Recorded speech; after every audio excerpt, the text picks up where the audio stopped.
Tucker, he said it now multiple times. I think anti-Semitism is reprehensible, it's immoral, but I should be able to separate Jews from Zionists, and he's making these distinctions so that he can apply critique. Which is really what Tucker was saying, that he's not Correct. convinced that the Jewish people are the Jewish people. That's what makes the anti-Zionism anti-Semitism. Meaning, if you say, I don't believe the Jews are really the Jews, that's pure anti-Semitism. And so if that's the basis of your delegitimizing of the state of Israel, then yes, your anti-Zionism is anti-Semitism. Welcome to this episode of Shoulder to Shoulder, a podcast where a pastor and a rabbi get to the heart of issues that matter to people of faith. I'm Pastor Doug Reed here with my friend, Rabbi Pesach Wolicki. And on this episode, we'll be having a conversation all about Tucker Carlson's recent interview with U.S. Ambassador to Israel, Mike Huckabee. Before we jump into our conversation, please like our Facebook page and join our Facebook group, the Shoulder to Shoulder community, where you can interact with Pesach and me all week long. The best way to support this podcast is to go on over to Patreon, subscribe to Shoulder, and for just $10 a month, you're helping us bring this message of Shoulder to more and more people all around the world. As a thank you for your $10 subscription, you'll get exclusive access to chapter-by-chapter Bible study, beginning in Genesis chapter 1 from Rabbi Pesach and myself. So go on over to Patreon, subscribe to Shoulder for just $10 a month. We are grateful for our sponsor, Israel 365 News, which is the place for you to go and get your news and information before going to anyone else. Go on over to Israel365news.com and be sure to check out some of their articles. And as always, check out Rabbi Pesach and my weekly columns. Pesach, we support some incredible products and initiatives from Israel 365. What are we supporting today? What we are supporting today is anyone in our audience who is spontaneous enough to want to go to Israel in about 2 months' time. There is an amazing trip that Israel 365 is running, and there are a few spots left. And this is a tour that is the Heartland Tour of the Holy Land, journey through Israel's biblical past, courageous present, and hopeful future, and celebrate its independence. April 15th to 23rd. This isn't just a tour. It's a mission to experience the land of the Bible through its history, people, and stories of resilience. Led by locals, you'll connect with the heart of Israel while walking where the patriarchs walked and meeting the heroes of today. Even more special, this year's tour falls out during Yom HaZikaron, Israel's Memorial Day for fallen soldiers, and Yom HaAtzmaut, Israel's Independence Day, some of the most powerful days of remembrance and celebration. And they're amazing times to be in Israel, to really see modern Israel, both mourning its fallen, which with the war has even greater current resonance, but also the phenomenal time to be in Israel, to be there on Israel's Independence Day. What makes this tour unique is you'll see how biblical stories come to life. You'll meet local families. One of the things that Israel 365 does on its tours is everywhere they go, you meet local people to hear their stories. Volunteering will be part of it as well, and visit off the beaten path locations that few other tours offer. If you go to the Israel365.com website, but type in Israel365.com/Israel365 tours. Go to Israel365.com/Israel365 tours. Scroll down to upcoming tours, and there are other tours upcoming. If you want to go to Israel, there's a tour in June, there's others, but there are a few spots left. April 15th, 23rd, that's coming up in just a couple months. So if you've been itching to go to Israel and you're kind of, all right, I got to finally do this, we still have, again, it's 4-star lodging, 9 days in Israel, and 9 days, 8 nights from April 15th to 23rd. That's Israel365.com/Israel365 tours. And if that's too much because you're on the treadmill or you're driving and you don't want to stop the podcast, and just remember to Google Israel 365 tours as one word, and it'll come up as well. Awesome. And if you've never been to Israel, you have to go. It changes everything. So get there if you can with Israel 365 on this upcoming tour. Well, Pesach, we were together for an entire week. It was wonderful. We were in Nashville. We recorded our podcast live, and we had Shabbat dinner together, which was absolutely incredible. Israel 365 did such a wonderful job with the Shabbat dinner. It was my first time in a synagogue on Shabbat for Shabbat prayers, and then followed by dinner, and we got to do it side by side. You coached me through the service, and it was in Hebrew, but I had a Hebrew English prayer book and got to follow along and read some of the commentaries and figure out exactly what was going on. We even danced around the room together, which was an experience I will never forget. But talk about your Shabbat experience. You guys have been doing this now at Israel 365 for 4 years. This is the fourth annual Shabbat dinner, and there were hundreds of people there. It was quite incredible. Yeah, it was great. It was, first of all, again, Doug, it was so wonderful to sit next to you in the synagogue for the prayer service. The relationship that you and I have had and the depth of the relationship, the conversations we've had, in a certain sense, I was getting kind of emotional when we were sitting there. I was just like, wow, like we've been through so much together, and here we are sitting in the synagogue, and you were experiencing that spiritual side of our lives, and really of my life, because Friday night, and you could give your reflections on this. Friday night prayer service is where the spiritual side of Pesach Wolicki comes out. It does. I'm a pretty, I'm not known as a kind of touchy-feely type of guy, but when it comes to singing in the synagogue and just the emotion of it, my entire life, even when I was a child, and I have very, very strong emotional memories of singing Friday night. This, particularly the song Yedid Nefesh, which is one of the songs we sing. It's one of the hymns, and we sung it there that night as well. Is a song I remember as a child looking forward all week to singing it. I mean, that's how much I like Friday night services more than any other service of the week, more than any other service almost of the year. Although Yom Kippur is a very, very important, is really my favorite day. And I love those. I love that service. But Friday night service is, I'm into it. And the people in my community, and there are numerous members of my community in Beit Shemesh who listen to this podcast, they also know I'm kind of known for singing loud and really being into it. And it meant a lot to me that you were sitting next to me and taking it all in. It was also a very raucous service. I mean, I have to tell you, Doug, it's not like that in most synagogues most of the time. There was a tremendous energy in the room. I think a lot of it had to do with the Christians who were there, who were taking it all in, and the community fed off that energy. But I want your reflections on this experience a little bit more than what you just said.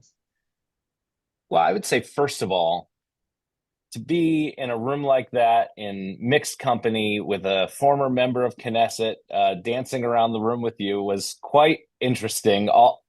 If you would have asked me in Bible college, did I have this on my bingo card?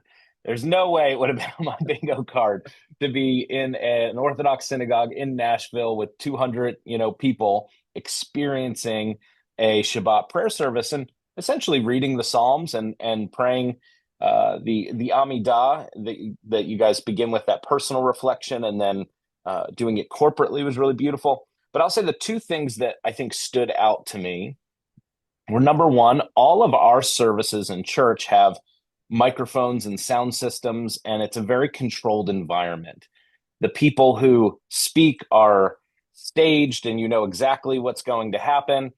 And with no microphones, no really any there's a obvious liturgy, but there's not, it's not someone at the front necessarily leading the service. Even the one lectern is kind of behind in the middle where people were singing from and kind of leading things from. So it's not a face forward and receive. It's a very communal aspect. It's kind of stuff's happening all around you, not just in the front, which was very unique being in that space. And the second thing I would say is, because there was no microphone, the singing was very special, because it wasn't about the best singer necessarily being heard. It wasn't about this person leading or that person leading. At one point in the service, I even leaned over to you. I'm like, what do you do if you have like a real boisterous person that kind of just takes over the room? Because that happens in church classes where you don't have, we have the microphone and we have security and all of this. And that's kind of to keep maybe some of those wilder factions in your congregation from dominating the room and taking over the service. And you said, you know what, the rabbi of the shul, he'll handle what he needs to handle. And at one or two points, he turned around and kind of signaled somebody, and they toned it down, or they shifted the song, or they wrapped up what they needed to do. And there was a respect for that. But without a microphone, the singing of everybody together was really beautiful. And I think for me, one of the things I've always said as pastor, I've always told our sound people, and now I feel a little convicted. I would say the sound needs to be just loud enough that people can't hear themselves singing, because if they can hear themselves singing and they can't sing, they're not going to fully release the song that's inside of them. You're not going to sing at the top of your lungs. And in a room where you don't have a sound system, everybody was singing. And I, for one, am a person that I'm not very melodic when I sing. And so I don't tend to sing very loud if I can hear myself sing.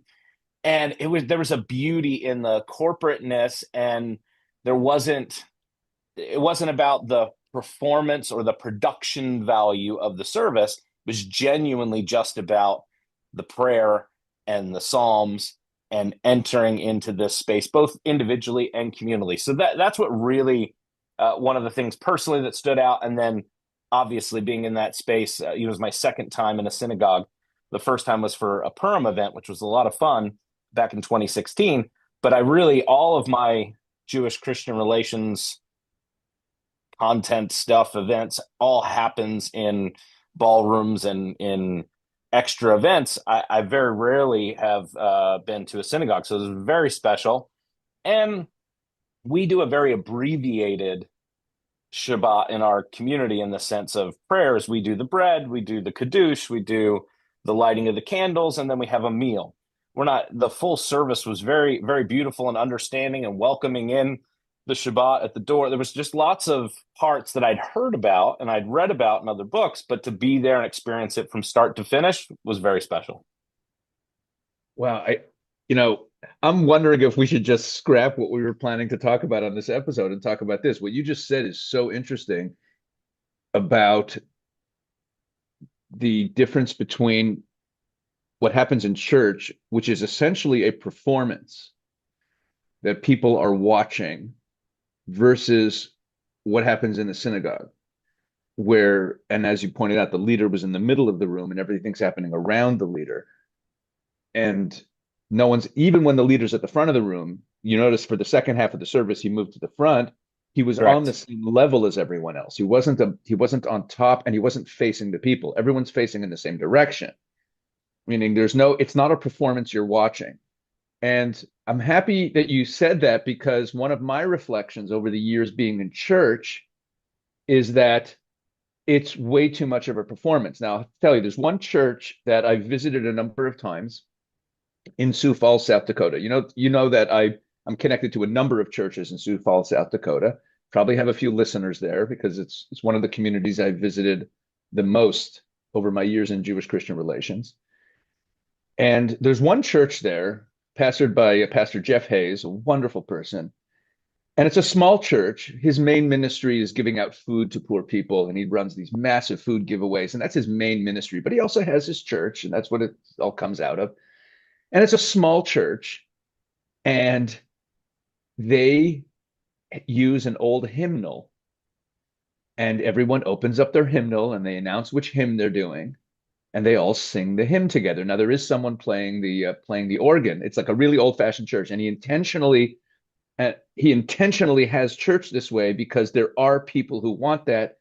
And again, his main ministry is giving away food, but he wants his church to be a place where people who want a very traditional church service can come to and have their traditional church hymns. Okay. And I remember after being in a lot of evangelical churches where you basically have a rock band playing, and it's great. By the way, worship services in church, like, when I hear the music, the music is outstanding. And in this church, watching, sitting at the back and watching what's going on and seeing the hymnals, the thing that struck me was that I was no longer watching, in his church, I was no longer watching a performance that people were, for the most part, spectators of. They're spectators who are being moved spiritually. And certainly the worship in these evangelical churches where there's a band playing, I'm not saying people are totally passive. They are being moved, and they are putting their hands in the air, and it is bringing them to a point of devotion and worship for sure. But it's not participatory. And there are many people there who literally are just spectators. So this is a reflection I've had for many years, watching what goes on in churches. And it's so interesting to me to hear you reflect on that because again, it's not only a Jewish versus Christian thing. I think it's a modern Christianity versus traditional Christianity thing. I think there was more participation by the people in the past. I would agree. And I think just in my last decade of going back and forth to Israel and experiencing the deeper roots and the ancient roots of the Christian faith, there's a longing, I think, among most people. And they don't quite know what they're longing for, but there's a longing for a rootedness and ancientness to their faith. And the modern rock band and TED Talk is not cutting it for a lot of people. Particularly, you see this amongst Gen Z. They're going to Orthodox and Catholic circles to find their faith because they want something that feels more liturgical, more ritualistic, more centered in an ancient rootedness rather than, cool and hip and with a smoke machine and lights. And so that's a trend we're seeing, particularly amongst the younger factions of faith, that Gen Z is actually growing in faith, but they're growing in ways that the modern evangelical church hasn't anticipated. I would say the other thing that was really special was at one point, there was a song that went, it was in Hebrew, so I don't know, it was a psalm, and everybody was kind of getting really excited. And then you took off and somebody else took off, and there was a line going around the synagogue, and it was very special. And I jumped in line and we went and made a circle and came back. And when we got back to our seats, I said to you, I was like, now I know where the Pentecostals get it from, our excitement worship service. It was very fun. I know you said it was a little more raucous than normal, but that was really fun and special. And it was neat to see that for everybody. And one of the challenges with no microphones is you really, for the speaker, when Rabbi Tully got up to speak, you had to get everybody to kind of calm down and sit down. And even the smallest side conversations are tough to speak over. And in a room with 200 people, having been someone that's spoken and been in that space, it's really tough to project and to keep your voice sustained at a level that everyone can hear. So that's got to be a challenge in, especially in some of these larger shuls where you have, maybe hundreds of people that come. That's got to be pretty challenging. And then when we moved to the dinner, it was the same thing, trying to get everybody to be quiet around the tables so that we could do the prayers and so that we could have the conversation that Bishop Stearns and Rabbi Tully had together. But it was incredibly special. And when we moved to the dinner portion, I know you and I had heard from a few people that we had some shoulder-to-shoulder fans coming to the dinner. I was not anticipating what we experienced. It was quite special. It really was. And, especially I don't remember all the names. I remember the Burdicks who drove in from Indiana, and it was, they were emotional and I was emotional. It was like, wow, you encounter people and realize that you're a part of their lives and that they actually know us pretty well. Think about it. Someone who's been listening to us for years knows Doug Reed really well, knows Pesach Wolicki really well. And so there's an immediate sense of friendship and intimacy, even though we've never met the person, because I try to get into their head and think all the things we talk about on the show, all the way we share what we're concerned about and how we see the world and our relationship. And I'm realizing that this is a person who's privy to that, that's part of their life. And just trying to get into their head, it made me feel even closer to them. And it really encouraged me that what we're doing here really matters to people. It was very special, that from Indiana to Alabama to they're right there in Tennessee, for people to come just to Shabbat dinner. They weren't there for NRB. They came just for the dinner so they could meet us and have dinner and be a part of everything. I said to Bishop Stearns, I was like, I'm not cool enough to have fans. This is really kind of strange, but I so appreciated and so glad that people are drawing value for their journeys in faith and figuring out their walk with the Lord and the prophetic hour in which we live. I think it's very special, and it's a very unique place, very humbling place to be in as a pastor, to think that, people are wanting to know my life and kids and family and what I think about the world is a privilege. Yep. We should get on to our topic for the show to talk about the Tucker Carlson, Mike Huckabee interview that I forced myself to sit through. But the shoulder to shoulder, we often call the shoulder to shoulder family. You say it every week in your outro and in your intro. You mentioned the shoulder to shoulder family, and this experience, again, it really made me feel that. And let me just add one other comment. Christian Zionism, the entry point into it, not the definition of it, is I support Israel. I stand with Israel. Right? That's what it is. But there's a deeper level of not supporting Israel, but being nurtured by the nation of Israel, by being nurtured by the relationship, by there's a spiritual side to the Christian Zionist movement that is only, I think, now beginning to be realized, where there are people who've been in the movement for a while, and Israel's becoming a stronger place, and Jews on the Jewish side of the relationship, for most Jews on the Jewish side of the relationship, it's about raising funds for a particular good cause. I'm not saying that cynically. It's good. It's wonderful, and Christians want to support. And there were people at the Shabbat from various Jewish and Israeli organizations who were there to connect with all the people. Israel 365's Shabbat every year becomes a kind of meeting place for a lot of people in the movement. It's not just Israel 365 people. But I think that for a lot of people in the room, Jews and Christians, there was a sense that we're taking this relationship somewhere else now. This isn't just about waving the flag and saying I support Israel. It's really about what I think the nation of Israel's relationship to the world was meant to be, going all the way back to God referring to the people of Israel as a kingdom of priests and a holy nation, and what that means, the house of prayer being a house of prayer for all nations, that the temple is supposed to be that. And we refer to our synagogues as an expression in rabbinic Judaism as mikdash ma'at, as mini temples, micro temples. And if the temple in Jerusalem is meant to be a house of prayer for all nations, there was a real sense, because the Christians in the room were not spectators. What you just described of your experience, you weren't a spectator in the room. You were reading the English notes, you were reading the translation, but you were participating in this. You were there in your way. You weren't doing everything we were doing. It's a little foreign, but there was a sense of togetherness that I think gave me a new glimpse of what the end game looks like that I'd never had before.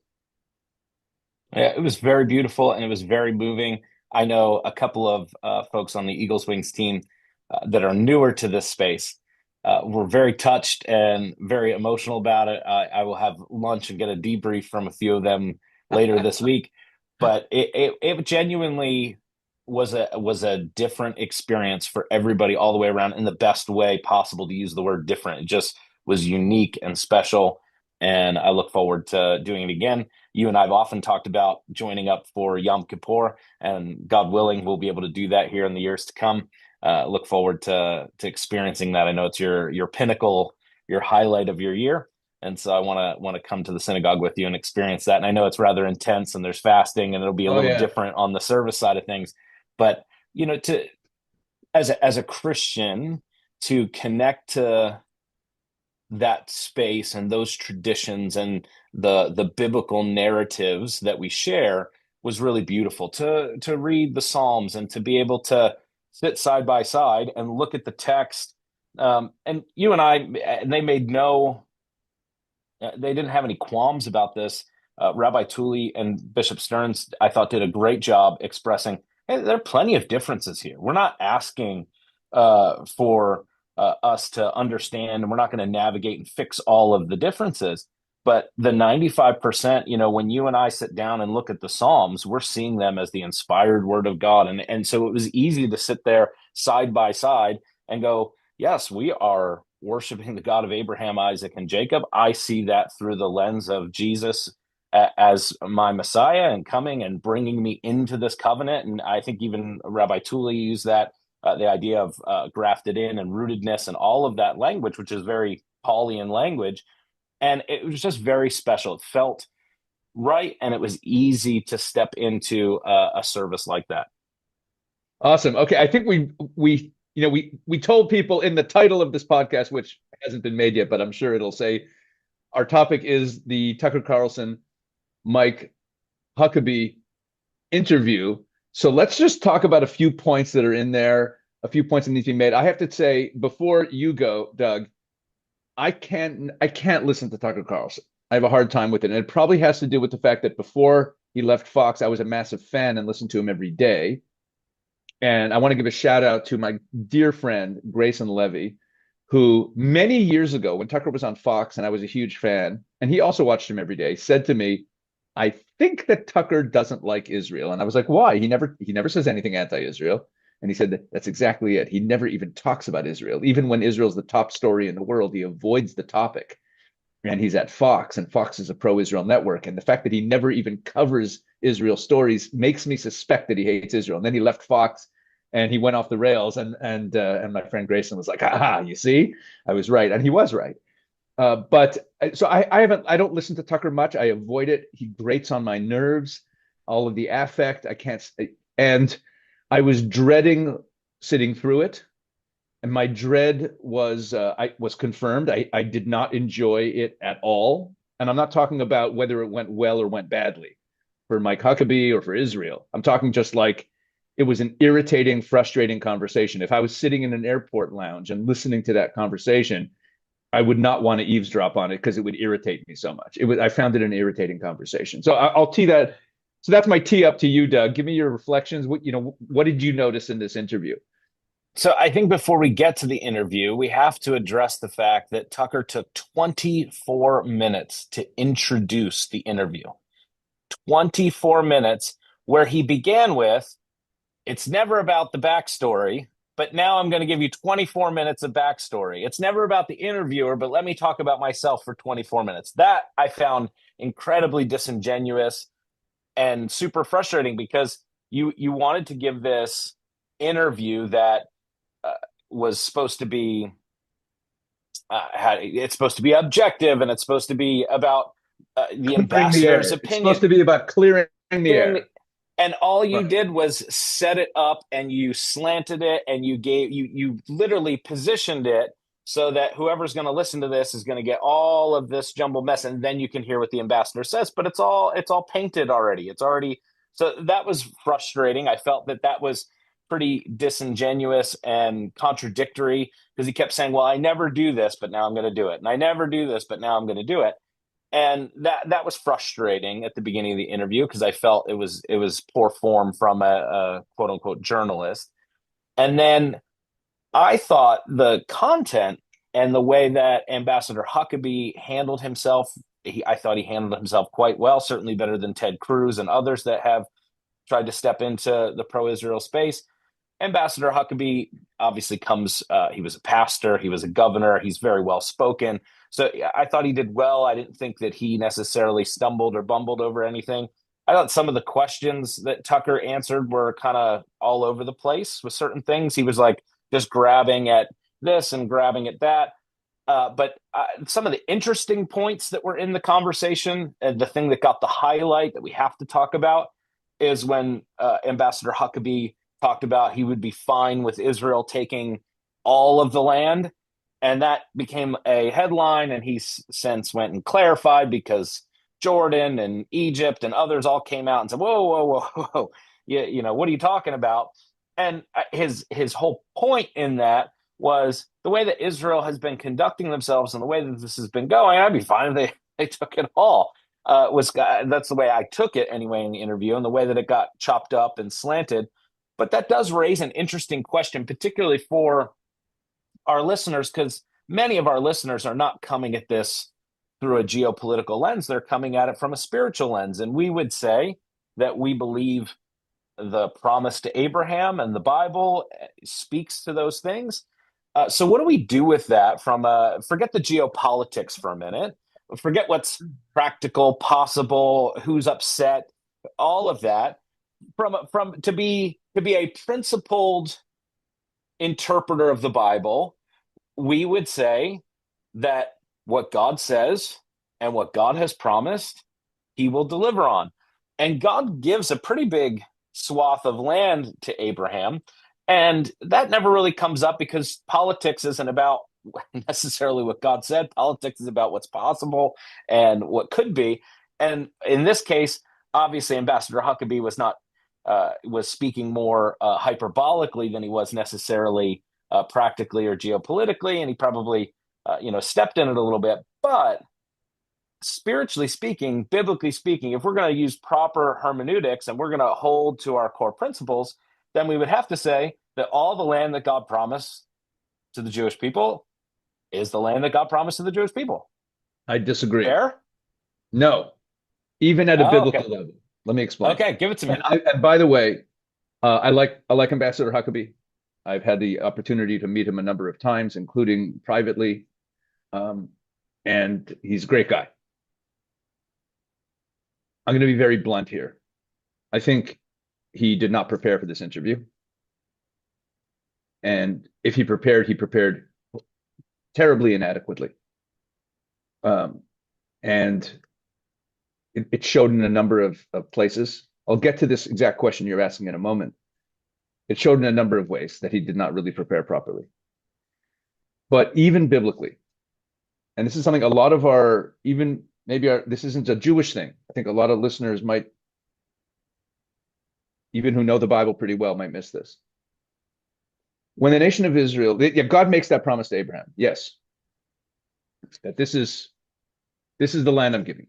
Okay. When the people of Israel leave Egypt and they're in the Sinai desert, are they in the promised land yet? Clearly from the narrative, they are not. They don't talk as though they are. No one says we've arrived in the land that God gave us. But as soon as they leave Egypt and cross that Nile, even when they're already in Egypt, they're between the Nile and the Euphrates. But it's not treated, it's not discussed, even in the scripture itself. Forget about later, forget about geopolitics, forget about it's never described as them being in the land already. Wait a second, aren't they in the land? They're between the Nile and the Euphrates. Aren't they in the land God promised Abraham? Furthermore, and you might say, oh, that's a desert, it's not really inhabited.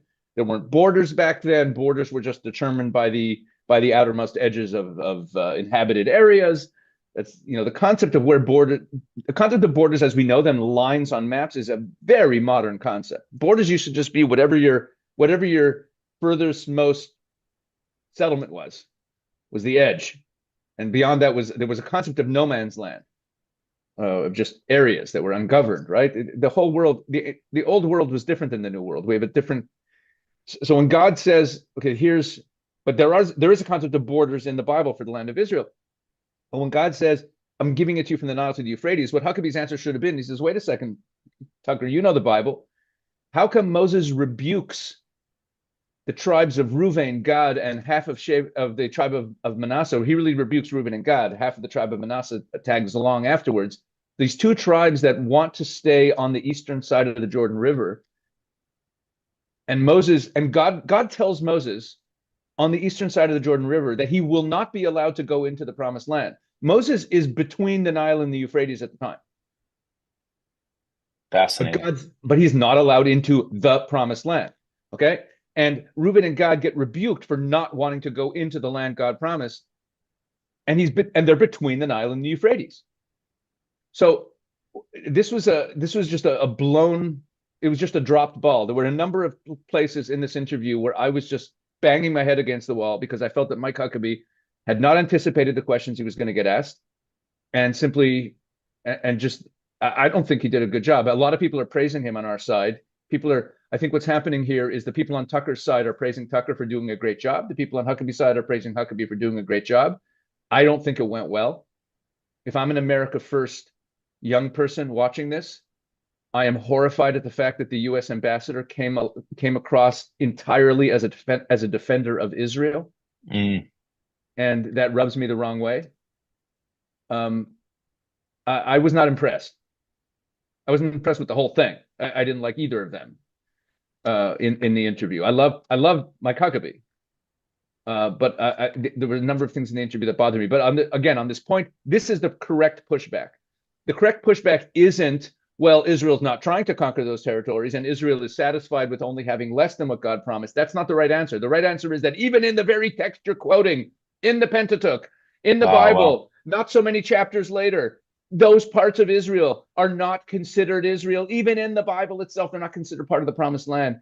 So now we have to say, okay, so what did God mean in Genesis? Great. Now we have an exegetical biblical question that has nothing to do with politics. What did God mean by Nile to the Euphrates? Because if he meant that, why are Reuben and God being rebuked for wanting to stay on the eastern side of the Jordan? They should be applauded for conquering more of God's promised land. Why is Moses told he can't go into the promised land if he's in it already, according to the Nile to the Euphrates? That's the right pushback on that, because that's the Bible too. So we say, okay, so now what is the answer to that? What did God mean? Now, you could be, it depends how you view the words of the Bible.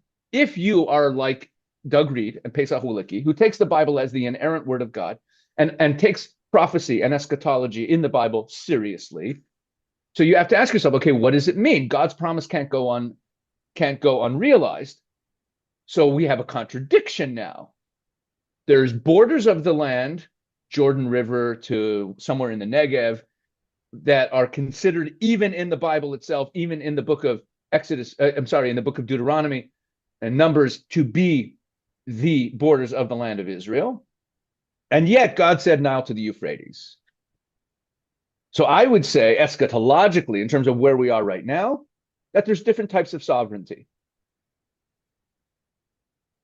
I've said politically in some of my videos, and I think on our show, when we talk about what's going on geopolitically in the Middle East, the fact that Turkey has proxies in Libya, in Somalia, in Syria, that it funds and it controls politically. The fact that Iran has proxies in Yemen, Lebanon, is that a form of sovereignty? Is that occupation? In the modern sense, we don't think of it that way. The fact that Israel has air dominance from basically the Nile to the Euphrates right now, is that a form of sovereignty? Is that influence? And what if peace continues? What if the Iranian regime falls and more countries in the Middle East become even more cooperative with Israel, and Israel's economic power and military power is projected in a way that doesn't impinge on other people's political sovereignty, but is a form of influence? Israel becomes the regional superpower. That perhaps that is a realization of Abraham's influence, or so to speak, sovereignty or governance over from the Nile to the Euphrates. Because again, we have a biblical contradiction. God promises from the Nile to the Euphrates, and yet even in the book of Exodus, leaving Egypt, in the book of Numbers, in the book of Deuteronomy, etc., it's simply not treated that way by the Bible itself. That to me is the proper pushback to that particular issue. And that's beautiful. That was great. Because I heard that and I went, well, that kind of makes sense. And as I was leafing through, I didn't necessarily come to those questions. I came to similar to what Ambassador Huckabee kind of said. Well, they're not trying to conquer it. They're happy with what they have. Which avoids the question. And Tucker was correct to push back and keep coming back to it, because Huckabee was avoiding the question. Again, I don't think Huckabee did well. Tucker wasn't polite, and some of these questions are some of his questions were just gotcha questions. A lot of them were, but I don't think Huckabee handled it well. Well, and you mentioned Huckabee coming across as a blanket Israel supporter far more than the U.S. ambassador to Israel. He came across as far more not America first, not in his camp. And that's been some of the pushback he's gotten on the right side of the aisle. And you're saying correctly so. How should he have approached some of these things, and what kind of stood out to you that made you go, ooh, as the U.S. ambassador, like that's not the position to take? Let's say on the protection of pedophiles thing, which is a blight on Israel. I find it shameful and embarrassing that Israel does that, and I think he should have been more forceful and less sounding like someone who was being defensive for Israel. That was where Huckabee really lost me. Again, he seemed more interested in defending Israel than in defending Christian Zionism. And it's bothered me about Huckabee for a while. I love the man. But for example, when he was pushed on the fact that he hosted Jonathan Pollard, and Jonathan Pollard is, from an Israeli perspective, for many people, a hero. Okay, he was, he spied for Israel. Tucker brought up this whole thing about how he leaked battle plans to the Soviets. Many people in Israel do not consider him a hero. He's a mixed bag, but he spied on Israel's behalf. Okay, he committed a crime. Nations spy on each other all the time, even nations that are allies. They spy on each other all the time. He is a criminal. Okay, served his time, as Huckabee said. Yes, he was a criminal, and I don't think it's appropriate for the U.S. ambassador to even pay a condolence call. Like he said, "Oh, I was just paying." Why are you paying a condolence call to a convicted spy? Meaning, if I'm an American patriot, I'm like, listen, I love Israel, but this is a dark period. This is a dark episode in the relationship between Israel and the United States. If Israelis want to say, yes, it was in our best interest, if Israelis want to say it was in our best interest that Jonathan Pollard do that crime for us, Israelis can say that. Israel has its own interests. Great. I don't think as a sitting U.S. ambassador should be meeting with, even accepting a meeting with, anyone who was a spy who's a spy on the United States. It embarrassed me. And at the time I said it, when he hosted Pollard.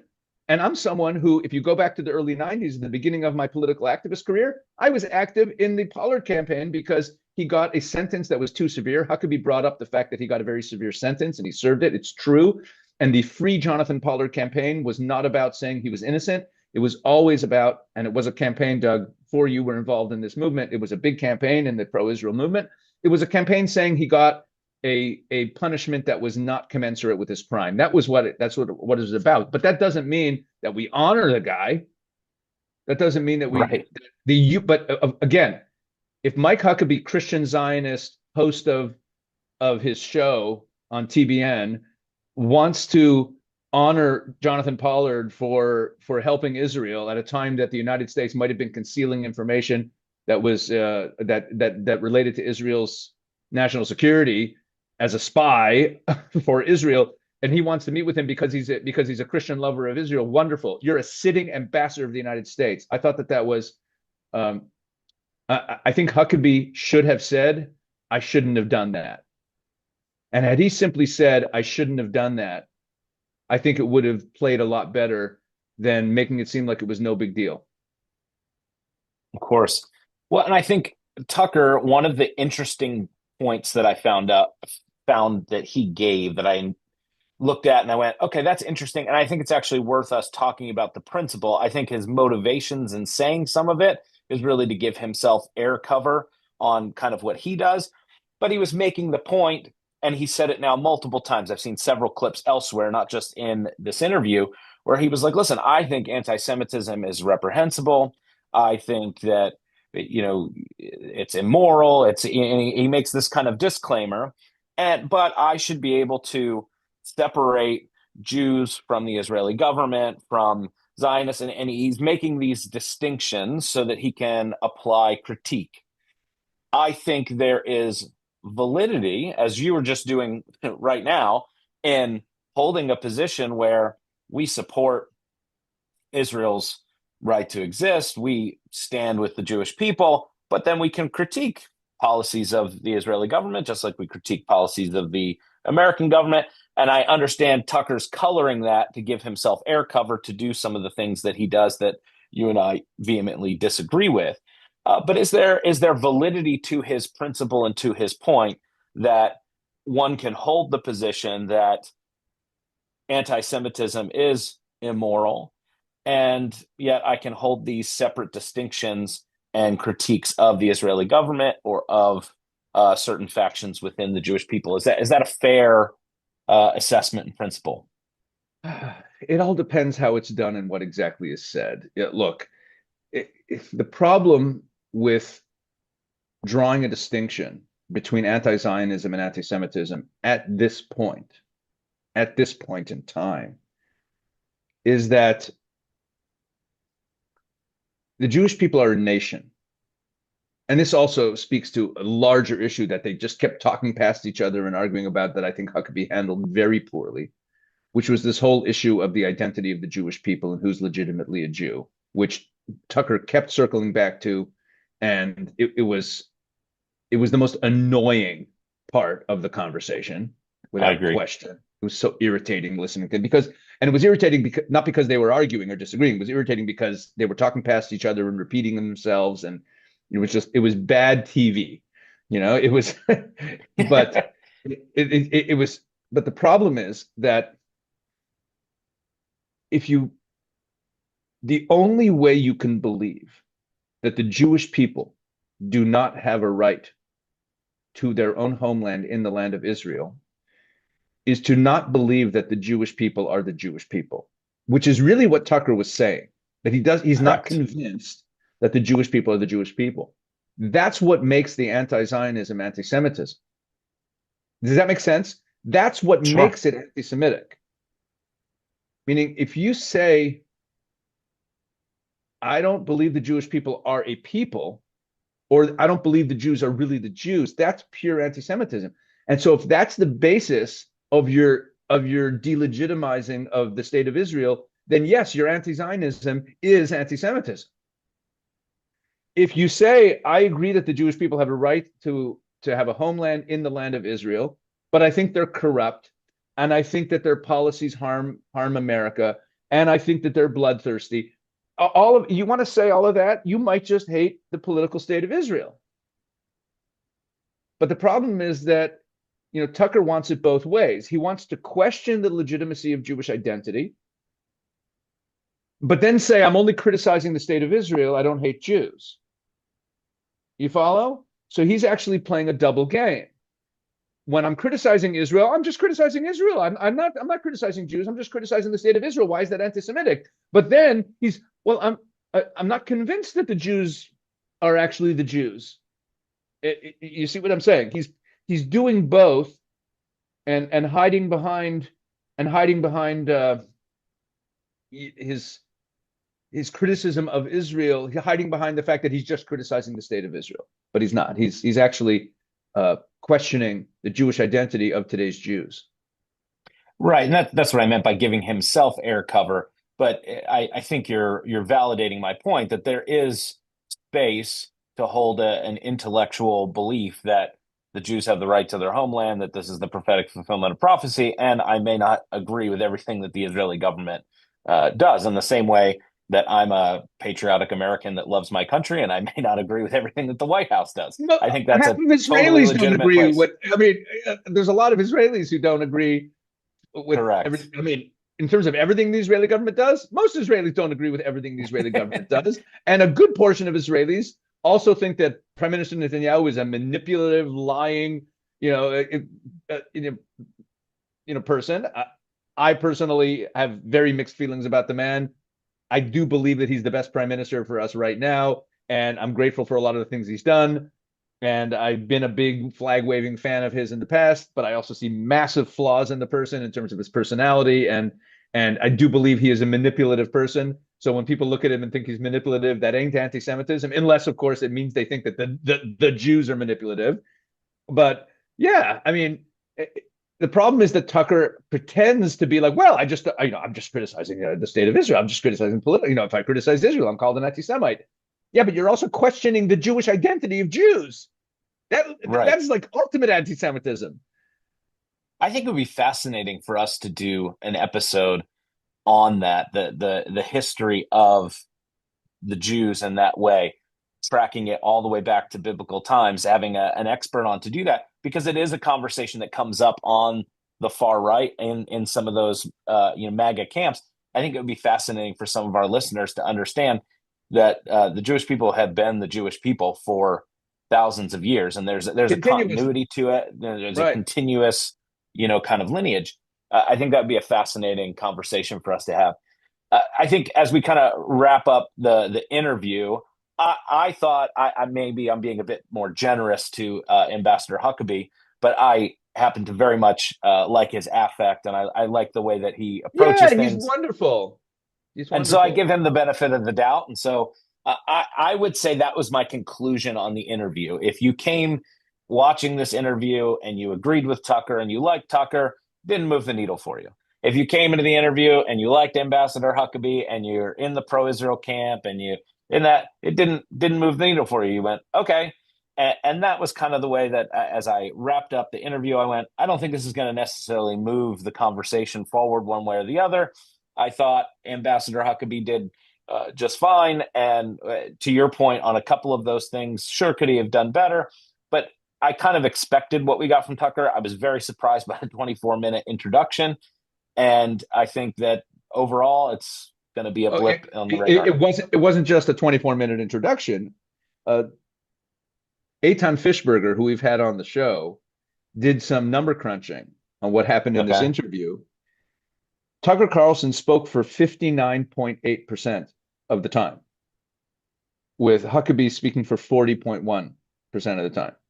Wow. Okay. Basically 60% of the interview was Tucker talking, and he compared it to his interview where he was, which was all about saying that Israel persecutes Christians, that he did with this guy, Faris Abraham, where Faris spoke for 66% of the interview and Tucker spoke for 34% of the interview.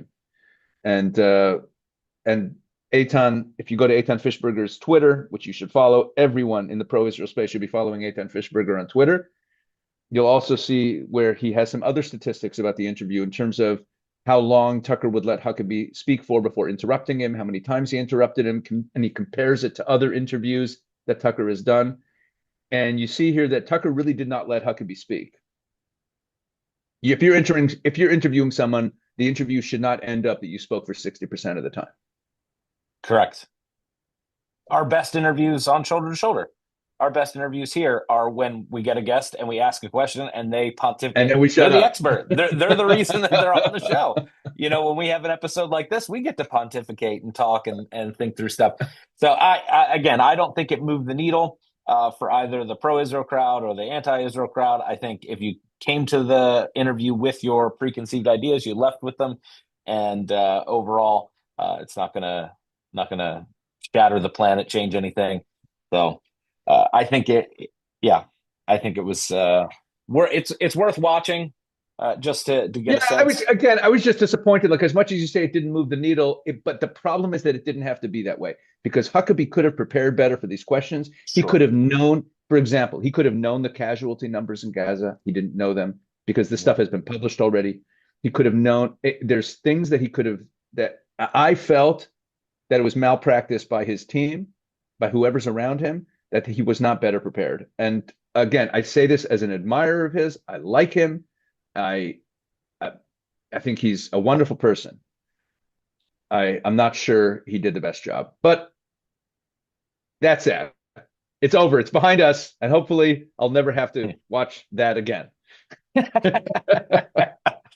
Well, thank you for listening or watching this today. If you enjoyed today's episode, please like, rate, share this podcast, subscribe on Patreon, come on over to Facebook, like our page, join our group, as we would love to connect with more and more of our Shoulder to Shoulder family. We'll see you on our next episode.